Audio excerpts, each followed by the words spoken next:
Personne n'en parle. Seulement très peu de petits articles. Aujourd'hui, nous allons parler de Jérémy Ladré de la Charrière, fils de Marc Ladré de la Charrière, milliardaire et très important homme d'affaires. Le père, Marc Ladré de la Charrière, a plaidé coupable et a été condamné à 8 mois de prison avec sursis pour avoir traité dans les affaires et offert un emploi fictif à Madame Pénélope Fillon, étant donné qu'il est le propriétaire de l'entreprise Revue des Mondes. Il a aussi en sa possession Webedia. Oui, c'est bel et bien lui le grand patron. C'est lui qui est au-dessus de tous vos TikTokers et YouTubeurs préférés. Enfin, la plupart. Et ce sera les millions d'euros de cet homme que percevront Squeezie et Cyprien lors du rachat de Webedia. Anciennement patron d'une société de spectacles pour enfants, Jérémy Ladré de la Charrière a été condamné 2 fois. Une première fois en 2008, puis récidivera en 2015 et sera condamné à 30 mois de prison avec sursis. Pour quel motif ? Eh bien, on va rentrer directement dans le vif du sujet. Il sera condamné 2 fois pour la même raison, donc récidiviste. Et quel est le motif ? La diffusion d'images pédopornographiques. Monsieur Ladré de la Charrière fils aurait été inscrit sur un site spécialisé dans le domaine, et sur son compte, il aurait présenté, d'après les informations, 46 albums photos différents, regroupant un total de 2728 photos d'enfants nus. Les titres d'albums étant Girls, Boys, Kids, etc. Comme vous pouvez le voir, cet homme a du mal à aller en prison, et ne prend que 30 mois de prison avec sursis, ce qui veut dire qu'il n'a pas purgé sa peine. Sachant que, je vous le rappelle, pour ce genre de délit, on encourt jusqu'à... Alors youhou, je me suis trompé pendant le script, du coup je vais me reprendre maintenant. D'après la version en vigueur depuis le 23 avril 2021, pour ce genre de délit, on encourt un total de 5 ans de prison ferme et de 75 000 € d'amende. Sachant que son père est milliardaire, ça devrait aller. Mais quand même. Comment ça se fait que ce type n'est toujours pas derrière les barreaux ? Sachez que monsieur Ladré de la Charrière fils a recommencé. Et sachez que cette fois, il comparaît pour le même motif, mais aussi car il possède une base de données contenant 4000 photos d'enfants nus. Mais il y a un truc qui est vachement étrange. Là, je suis en train de parler du patron de Webedia. Le mec sûrement l'un des mecs les plus importants du YouTube français. Comment ça se fait que l'affaire ne fait pas de bruit ? Comment ça se fait que personne n'est au courant ?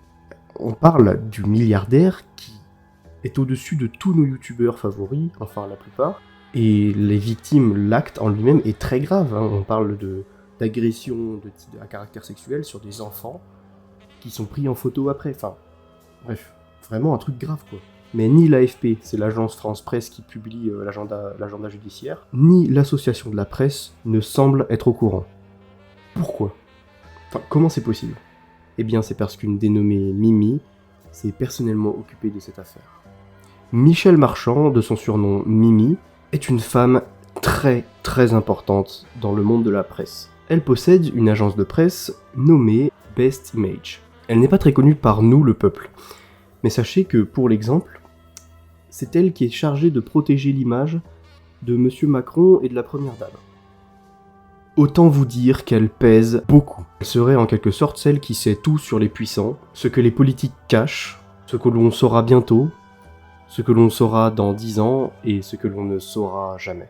À juste titre, on lui donne le surnom de la reine de la presse. Ses amis se taisent, ceux qui ont été photographiés malgré eux aussi. Pour la simple anecdote et les seules informations qu'on peut choper à son sujet, c'est qu'au départ elle fut mariée à un braqueur, puis elle se mariera à un policier. Mais cette Mimi est aussi une femme d'affaires, car elle possédait des parts en bourse chez Pure People, une société que détient l'actuel Webedia. Et c'est là qu'on voit les fils s'entortiller. Elle aurait revendu ses parts dans cette entreprise pour à peu près 500 000 €, mais aurait négocié un contrat de supervision lui permettant d'avoir accès au suivi de l'entreprise.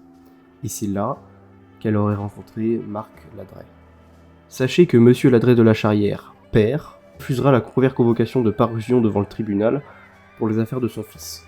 Ouais, en gros, il a fait... on lui a dit, bon, alors monsieur, vous allez devoir aller au tribunal. Il a fait, non. Il a refusé d'aller se faire juger. Mais on lui redemandera une deuxième parution et il y ira, car il sera sous les conseils de Madame Caroline Toby, qui est, très étrangement, une avocate avec qui Mimi avait déjà traité. Bref. On connaît la presse française, non ? Toujours là à gratter le moindre buzz, à sauter sur la première occasion de faire un article. Et là, on leur sert un sujet sur un plateau d'argent, un milliardaire, chef de YouTube, enfin chef d'une plateforme qui parle beaucoup avec YouTube et qui est très important dans le monde du commerce en général, et rien. Aucun article, si ce n'est quelques petits articles qui font genre 4 lignes. Mimi, qui je le répète, travaille à l'Elysée, doit vraiment être balèze.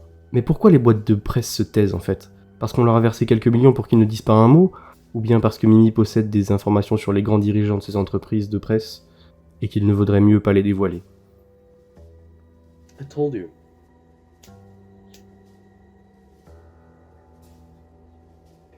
I said we fucking polish. I have some money, don't have. Ah mais j'ai oublié que j'étais français, merde.